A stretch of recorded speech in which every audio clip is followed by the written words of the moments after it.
Have you ever run out of clean underwear when you're traveling? We were camping this past weekend and our camper does not have a washing machine. I found something that is going to help me in this process.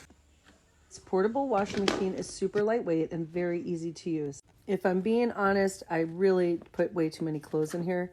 Probably can handle about half of what I put in. This was my first time using it, and so I wanted to give it a real test. Just added some water, some laundry detergent, and then set it on 5 minutes. Let that cycle roll, and then I did it for another cycle after I emptied the water out so that it would wring out those clothes. After I ran the cycle, I could see how dirty that water was, which I was pretty impressed with. This little tiny machine for 5 minutes was pretty good. I set it out in the sun to let them dry, and it was just that simple. If you are looking for something to help when you're traveling, living in an apartment situation, check out the TikTok shop link that I put below and you can get yours today.